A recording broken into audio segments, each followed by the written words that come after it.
Vous cherchez un emploi, vous voulez créer peut-être un emploi ou recruter des personnes ici dans les Landes, dans ce beau département qui attire, on va le voir, beaucoup de monde. Et il y a, ça tombe bien, un gisement d'emploi. On va voir ça pendant cette table ronde. On vous invite à regarder la précédente table ronde si vous ne l'avez pas encore vue. Elle est en ligne sur sudouest.fr et sur tv7.fr. Vous pouvez la retrouver aussi en suivant les articles de la rédaction des Landes. Tout de suite, on va expliquer pourquoi on est là, parce qu'on n'est pas là par hasard dans ce magnifique site, l'auditorium du Pôle Sud, avec Pôle emploi. On ne l'a pas fait exprès, hein, Madame la directrice départementale.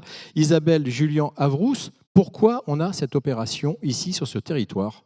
Bonjour Stéphane. Donc, nous avons cette opération dans les Landes parce que nous avons voulu créer un temps de rencontre, virtuel peut-être, mais entre les entreprises et les chercheurs d'emploi pour travailler sur cette notion de demain et même demain là de suite. Je travaille comment et pourquoi ? Est-ce qu'on a aujourd'hui un public plus défini ? Alors, on a déjà vu, on parlait de relations virtuelles, que sur la première expérience dont j'en parle à l'instant, il faut que les gens aillent la voir. On a vu des chefs d'entreprise faire du lien entre eux, vous parlez avec vous, avec une DRH.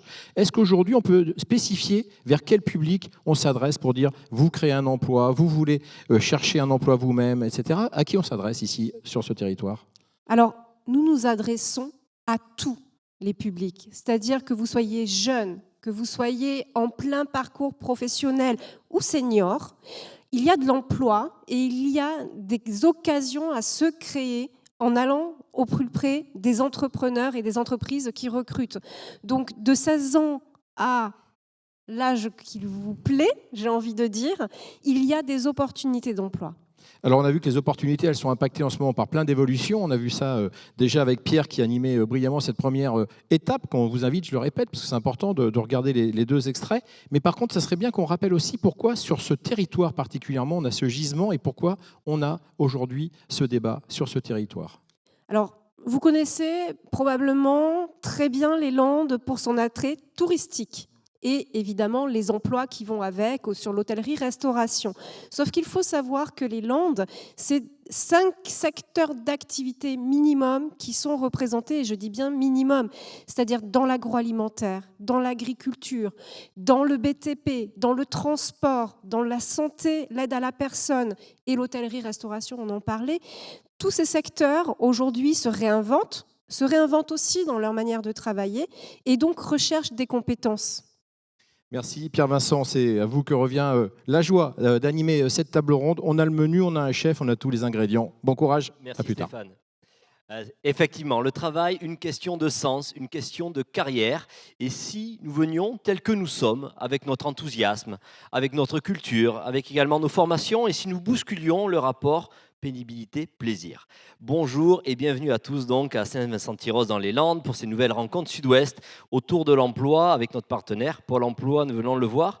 Pour orienter nos analyses, Sophie Geoffrion, philosophe de terrain, aura la mission de synthétiser notre discussion et même de l'amorcer. Nous avons autour de cette table ronde Benoît Lesbats, nom bien connu des Landais, avec la scierie Lesbats, qui œuvre à Saint-Léon, Saint-Perdon et Pontox, 130 salariés, vous réalisez 35 millions d'euros de chiffre d'affaires. Une scierie qui est un acteur économique important des Landes, avec des besoins en main-d'œuvre réguliers et une forte saisonnalité. Vous allez nous expliquer dans quelques instants comment vous vous y prenez pour recruter. Jean-Louis Rodriguez est face à vous, vous êtes une figure aussi bien connue, cette fois du monde de la glisse, avec un parcours riche à la tête du cluster Eurocima depuis 4 ans, qui accompagne le développement économique des entreprises des actions sport en Europe. Vous nous direz aussi, entre autres, comment faire travailler en réseau des professionnels des entreprises d'un même secteur. À votre gauche, Christophe Payog, restaurateur à Arcachon depuis 4 ans, qui a 6 salariés à l'année, 8 une dizaine en saison. Son problème, c'est le recrutement de main-d'œuvre et il nous dira un petit peu les transformations qu'il a opérées pour poursuivre son activité dans un confort plus spécifique. En face de vous, Paul Ingo, qui est une nouvelle sophrologue, relaxologue, et qui nous contera également son parcours riche aussi d'enseignement pour nous tous autour de cette table. On démarre donc avec vous, Sophie Geoffrion. Vous êtes une philosophe, je le disais. Votre expérience de terrain vous donne un regard particulier sur le rapport que nous avons au travail aujourd'hui. La dimension existentielle est quelque chose de nouveau. Oui, c'est quelque chose de nouveau. Disons qu'il faut comprendre pour essayer. Enfin, déjà, il faut interroger pour comprendre, pardonnez-moi, ce que ça signifie une dimension existentielle. Si on reprend un peu l'histoire de la pensée, bon, la question du travail a toujours été centrale parce que c'est une question culturelle qui nous préoccupe, nous, dans nos sociétés. Et puis, on est obligé de travailler. Je pense à ce qu'on appelle en philosophie la dialectique du maître et de l'esclave, qui est une dialectique propre au penseur Hegel, qui reprend cette idée que l'esclave, qui est obligé de connaître toutes les tâches liées au fonctionnement, à la nature pour répondre aux besoins du maître, est en réalité beaucoup plus libre et qui va pouvoir s'affranchir de sa dépendance au maître parce qu'il connaît le travail, parce qu'il travaille. Donc le thème du travail a beaucoup évolué. Là où il y avait dans l'histoire de la pensée, depuis le monde antique jusqu'à aujourd'hui, des grandes autorités qui donnaient du sens à nos vies, un sens qui était extérieur à nous, et on ne se posait pas trop la question du sens. Le cosmos chez les Grecs, puis les commandements religieux, puis dans l'aristocratie, bon, chacun avait sa place. Et puis il y a eu l'art et le politique qui a pris évidemment les rênes au XXe siècle. Et puis tout s'est effondré. On voit bien même aujourd'hui que l'autorité politique ne fait plus autorité et que l'individu, en tant que sujet, est perdu et doit donner par lui-même du sens à son existence. Et le travail est au cœur de cette question. Donc oui, redonner du sens à sa vie, bifurquer, s'approprier les accidents de la vie pour repenser le travail, lui donner du sens, mais que nous devons lui-même lui donner. Et c'est ça que c'est difficile, et c'est pour ça qu'il faut être accompagné, et que tous ces témoignages sont riches d'enseignements pour la personne qui a envie de changer un petit peu de voie et qui ne sait pas trop comment faire. Alors, on va le voir avec nos invités aujourd'hui. Benoît Lesbats, je reviens vers vous. Je l'ai dit, vous êtes le chef d'une grande entreprise landaise, les scieries Lesbats. Vous recherchez à chaque instant des postes variés et vous avez fait le choix, par exemple, on va entrer dans ce sujet-là, de recruter majoritairement en CDI plutôt qu'en intérim. Pourquoi ce choix-là ? Bonjour. Alors, le choix de recruter en CDI, il est dans l'entreprise depuis assez longtemps en fait. On pratique très peu l'intérim ou les contrats courte durée, malgré, en fait, vous avez dit au début, possiblement une forte saisonnalité. Le bois, on le vend beaucoup entre mars et septembre principalement. Mais en fait, on a fait le choix de développer nos capacités de stockage et de définir un horaire régulier toute l'année. Et en fait, au final, chaque salarié sait en début d'année quand seront les congés, quelle sera sa semaine de travail, ses horaires, peu de changements et donc une facilité pour organiser sa vie familiale et sa vie, ses loisirs, les moments avec les amis simplement. Jusqu'à aujourd'hui, c'est un schéma qui fonctionne chez vous ? Oui, on peut le mesurer parce que déjà, quand on propose un CDI, ça a déjà un peu plus d'impact dans la proposition à un salarié. Ça peut surprendre parfois. Et simplement, on peut le mesurer avec le taux d'ancienneté qu'on peut avoir dans l'entreprise où on a beaucoup de personnes qui ont 20, 30 ans d'ancienneté qui restent chez nous, on l'espère, c'est en partie grâce à ça. La culture d'entreprise, c'est quelque chose qui vous parle, Jean-Louis Rodriguez. Vous qui avez un passé riche et une activité professionnelle riche, c'est quelque chose qui a de la valeur encore aujourd'hui pour les gens qui entrent dans le chemin de l'emploi. Bonjour. Oui, ça parle évidemment parce qu'il y a de plus en plus une recherche d'identité, soit à travers les valeurs de l'entreprise, et ça on le voit beaucoup dans les générations qui arrivent dans nos entreprises, alors qu'avant on était sur des réalités historiques. J'écoutais avec attention ce que vous disiez et on rentrait dans une entreprise et on essayait d'y perdurer. Aujourd'hui, il y a beaucoup plus de volatilité. Par contre, on ressent vraiment la volonté de ces personnes à vouloir s'identifier à un projet. Parfois un chef d'entreprise, parfois une marque. Mais en tout état de cause, cet aspect-là est très très important. Alors justement, sur quelle base crée-t-on de l'emploi aujourd'hui ? Par exemple, dans les Landes, ici, votre territoire, qu'expérimentez-vous tous les jours en lien avec peut-être les DRH, comme avec les acteurs de l'emploi sur le terrain ? Alors, comment on crée de l'emploi ? Il y a eu d'abord deux réalités importantes. La première, c'est que ce que nous a fait vivre et connaître la pandémie en mars 2020 et ce qu'il en est ressorti, a amené sur notre secteur en tout cas, une réalité de rebond important. On était très inquiets, pour être honnête avec vous, puisque rien que dans les Landes, ça représente à peu près 2000 emplois, 4000 en Nouvelle-Aquitaine, donc c'est significatif. Et lorsque tout s'est arrêté le 17 mars, on s'est dit, OK, maintenant, qu'est-ce qui va se passer? En sachant que 90% des produits qui sont distribués par nos marques l'étaient dans des magasins physiques, 10% uniquement à travers le e-commerce. 2 ans après, en fait, on ressort d'une position assez paradoxale parce qu'on est un petit peu dans un cercle magique, c'est comme ça que je l'explique aux gens que je rencontre. La nature, le sport, le bien-être. Et cette réalité aujourd'hui, on la retrouve sur ce territoire.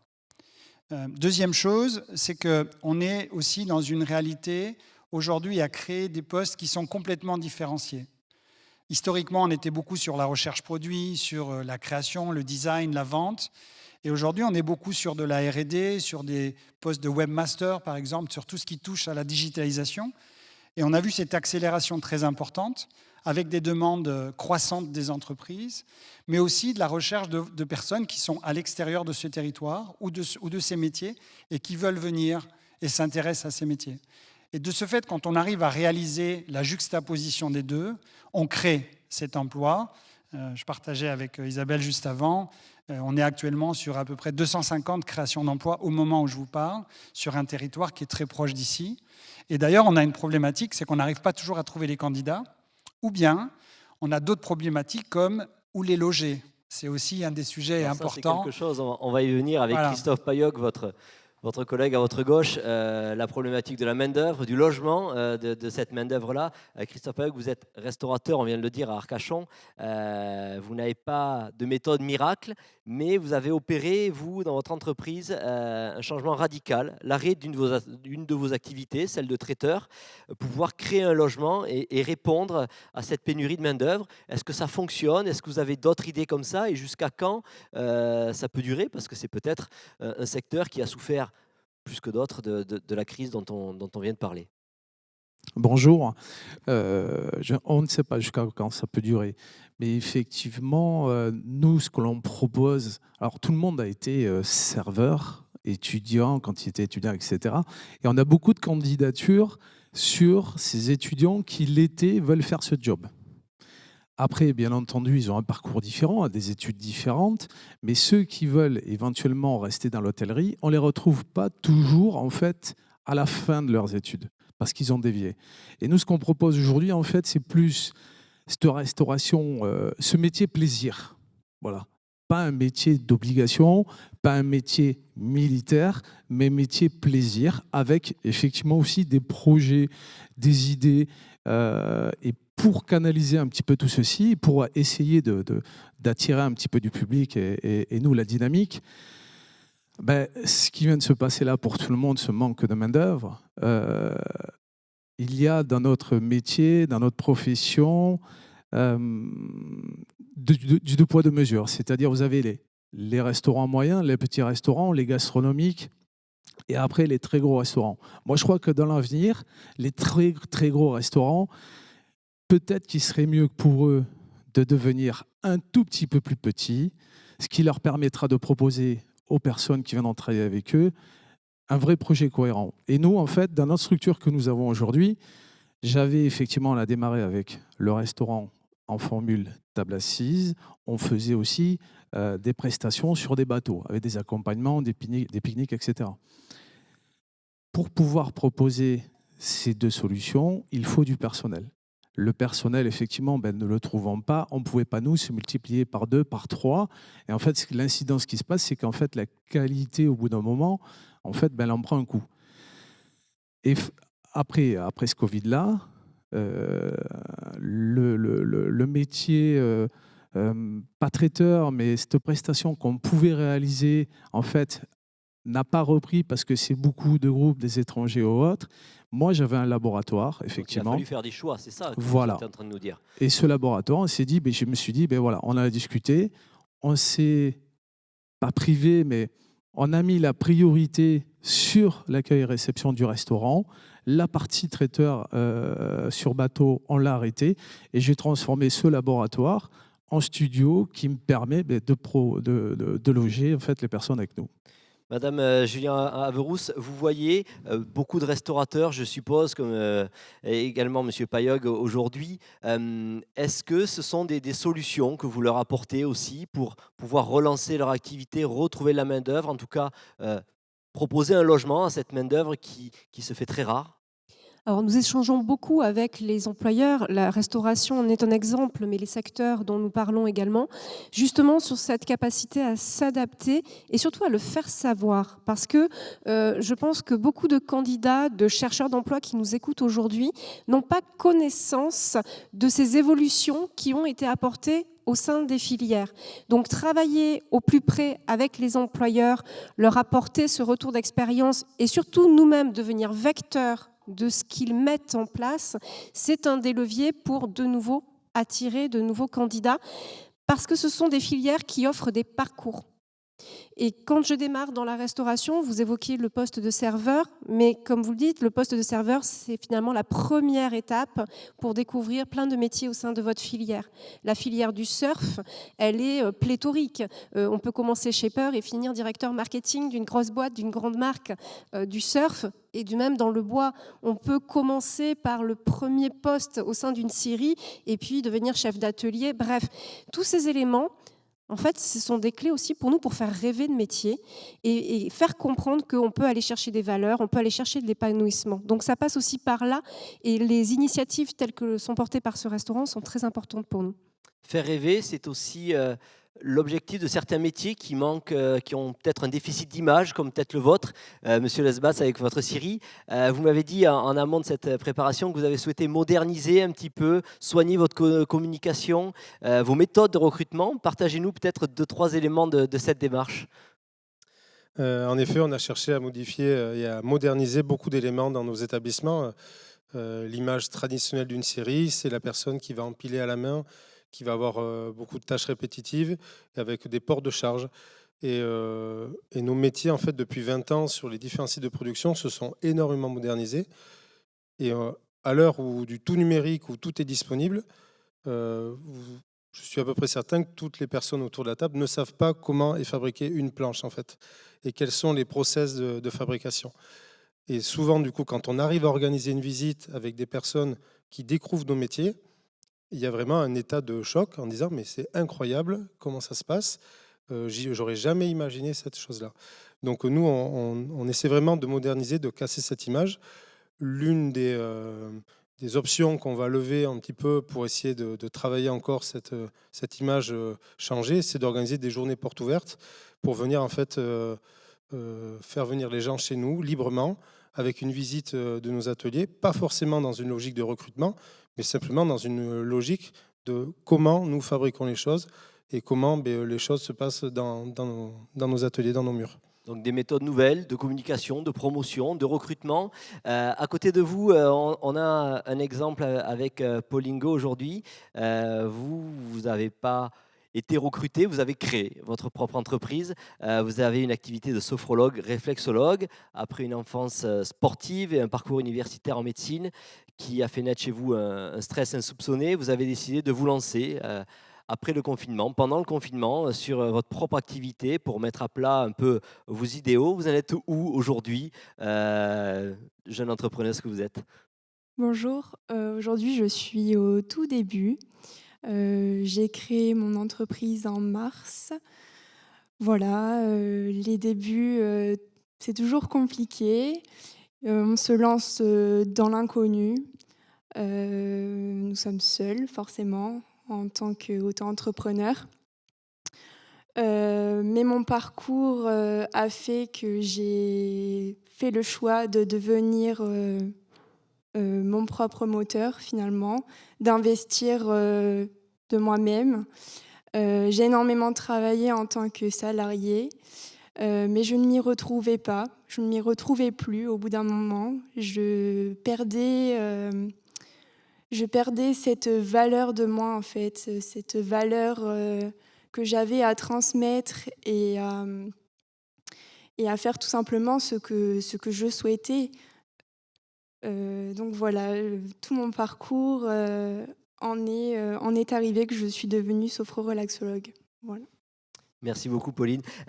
Vous avez dit aussi en préambule de cette table ronde que le sport aussi avait été votre moteur. Est-ce que le fait de pratiquer une activité sportive, d'être dans la compétition, aussi dans le déplacement de soi, ça vous a aidé à franchir certaines barrières dans l'entrepreneuriat? Ah oui, totalement. Après un échec du coup en première année de médecine, parce que je n'ai pas été prise suite au tirage au sort de STEPS, donc je me suis retrouvée en PACES, quelque chose de totalement éloigné, où j'étais renfermée en train d'apprendre. J'ai dû arrêter tous mes sports. J'ai décidé de vraiment revenir à ce qui était mon essentiel. Donc j'ai terminé mon année pour ensuite totalement me dépasser. Mais avant cela, j'ai eu une grande révélation par la rencontre d'une sophrologue qui m'a accompagnée durant toute ma préparation pour entrer au Krebs à Bordeaux. Et donc du coup, voilà, cette préparation mentale que j'ai découverte, dont je n'étais pas consciente finalement, m'a amenée à rentrer pour devenir éducatrice sportive. Et c'est vrai que durant toute mon enfance, j'ai pratiqué différents sports. Et je pense que cela amène véritablement une ouverture d'esprit et un dépassement de soi-même. Vous appuyez souvent sur le passé sportif des gens qui viennent vous voir pour les stimuler, pour agir sur cette fibre-là, à les pousser vers l'entrepreneuriat ou à reprendre goût peut-être à des activités dont ils se seraient lassés ou dont ils ont perdu un petit peu en quoi ils ont perdu un petit peu la foi, Isabelle, Julien Averousse. Alors oui, en effet, quand nous accompagnons une personne vers l'emploi, ce qui est important, c'est déjà de lui faire prendre conscience de ses talents. Talents, compétences, expériences, rebond. Parce que quand on s'est lancé dans une étape, dans un parcours, dans un projet, même si nous ne sommes pas allés jusqu'au bout, on a appris des choses. Et réapprendre à valoriser tout ce que l'on a appris, tout ce que l'on a mis en place, tout ce qu'on a développé en soi, ce sont autant d'atouts derrière que l'on va pouvoir vendre auprès de potentiels recruteurs. Mais c'est aussi d'abord la première étape pour reprendre confiance en soi. Avoir confiance en soi et avoir confiance en l'autre. Faire confiance à l'employeur que l'on va rencontrer et de même pour l'employeur, faire confiance au candidat que l'on va rencontrer. Donc des éléments de parcours comme celui de Pauline autour du sport, c'est une vraie valeur avec la capacité de se dépasser, la capacité de se donner des objectifs, la capacité de s'entraîner aussi. Et ça, je crois que tous les employeurs autour de ce débat aujourd'hui, ce sont des valeurs que vous appréciez parce que c'est de l'endurance et de l'endurance, il en faut dans tous les métiers. Je voyais Jean-Louis Rodriguez acquiescer justement. Croyez-vous que des filières comme la vôtre, du coup, le sport en général, comme on vient de le voir, puissent, c'est le cas de le dire, surfer sur cette quête de sens, sur cette recherche de qualité de vie meilleure? Oui, absolument. Toutes nos entreprises sont liées à un des sports qui font partie des sports d'action. Au départ, c'était vraiment un équilibre dans beaucoup d'anciens champions à vouloir venir intégrer cette filière. Aujourd'hui, c'est aussi beaucoup de jeunes générations qui viennent avec d'autres réalités, mais qui ont besoin d'un équilibre pour être performants et de ce fait avoir aussi une écoute. Et ça se dégage dès le premier entretien. On ressent de suite celui qui fait du sport et qui va avoir cette volonté de se dépasser, pas pour dépasser des objectifs financiers, mais pour avoir un équilibre dans sa totalité d'achèvement de ce qu'il est venu chercher chez nous. Et ça, c'est très important, aussi bien au niveau des personnes qui sont en recrutement, des entreprises en elles-mêmes, parce que très souvent, évidemment, c'est cette réalité d'avoir des gens avec un très bel équilibre, de ce fait, professionnel et personnel, et aussi pour la personne en elle-même. Cet équilibre, Christophe Payog, vous essayez de le fournir à vos salariés face à cette pénurie dont on vient de parler. De quoi rêveriez-vous pour les années à venir, pour votre activité en matière de recrutement, en matière d'équilibre? Rêver, on ne rêve pas, mais ce qu'on propose surtout, c'est ce qu'il y a de plus important, on en parlait tout à l'heure, c'est proposer surtout des projets cohérents. On part du sport. Moi, je suis sportif depuis tout petit. Et effectivement, quand on voit un CV, on regarde. Moi, j'aime bien regarder si effectivement la personne aime bien faire du sport. Voilà. Parce que en fait, c'est un moteur quotidien. Dans la tête, l'esprit et le corps après va mieux. Alors, effectivement, on a des collaborateurs qui ne font pas de sport, mais c'est pas grave. Mais ce qu'on propose, nous, en fait, surtout pour eux aujourd'hui, ce métier de la restauration, effectivement, il est connu pour des grosses amplitudes horaires, les fameuses coupures entre les deux services, le travail des week-ends, effectivement, etc., etc., tous les jours fériés. Ça existe encore, ça existera, je pense, toujours. Mais aujourd'hui, le choix, effectivement, je pense que tout restaurateur peut l'analyser sur son mois, sur son année passée, sur sa semaine passée. Il y a des moments, effectivement, dans la semaine qui sont plus faibles. Bon, mais nous, aujourd'hui, on a fait le choix, par exemple, sur Arcachon, c'est effectivement saisonnier. Moi, je travaille l'année. Mais en fait, on avait fait le choix l'année dernière, depuis octobre, on s'est dit, bon ben voilà, on va prendre plus de repos. Moi, en ce moment, on est sur 2 jours et demi de repos, c'est-à-dire qu'ils ont dimanche soir, lundi, mardi. Bon, bien évidemment, mon épouse et moi-même, on est un petit peu plus, on travaille un petit peu plus, mais eux, ils ont ce confort-là. Voilà. On peut de temps en temps aussi accorder sur des week-ends plus creux, dire, bon, ben voilà, le chef, le second, vous faites une rotation, vous prenez votre week-end, le second, c'est à lui, etc. Pourquoi on a possibilité de se faire là? Parce qu'en fait, on a une structure qui est un petit peu plus petite. Je n'ai pas effectivement un gros restaurant où je fais 400 couverts. Moi, je fais 130 couverts, ce qui est déjà très, très bien. Mais ce qu'on veut surtout, c'est de la qualité de service. Et ça, c'est hyper important.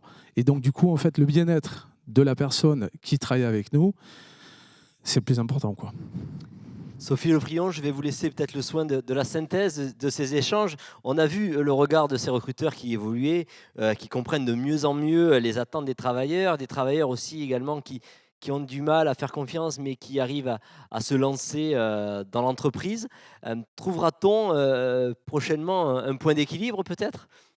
Oui, c'est une bonne question. Je vous remercie de la poser. Alors, effectivement, si je cherchais à faire la synthèse, c'est reprendre un petit peu tout ce que vous avez dit. Et j'ai noté choix, valeurs, qualité, bien-être, créer, s'identifier à l'entreprise, plaisir dans le métier, cohérence. Bref, on a parlé de sens.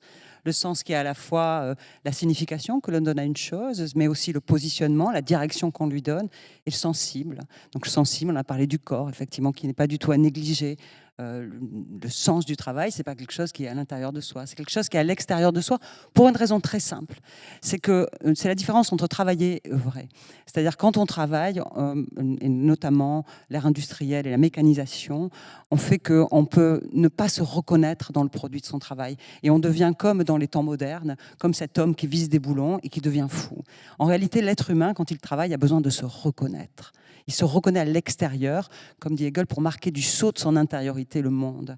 Et parce qu'il se reconnaît, il prend conscience de lui. Donc en réalité, le travail et le sens que l'on donne au travail, c'est ce que vous faites, c'est à la fois l'audace d'entreprendre, c'est accompagner, c'est aider, c'est écouter ses futurs employés ou ses employés dans le cas d'un recrutement. Et c'est surtout pour le travailleur, parce que ce n'est pas un gros mot, c'est œuvrer pour se reconnaître dans ce qu'il fait. Et aujourd'hui, on en est là. Merci Sophie Frion. Merci à tous d'être venus aujourd'hui à Saint-Vincent-de-Tyrosse pour cette expérience pilote initiée par Pôle emploi. Merci aux moyens techniques de TV7. Vous retrouverez l'intégralité de cette conférence et de la seconde conférence qui a été tournée il y a quelques jours sur sudouest.fr et tv7.fr. Merci beaucoup.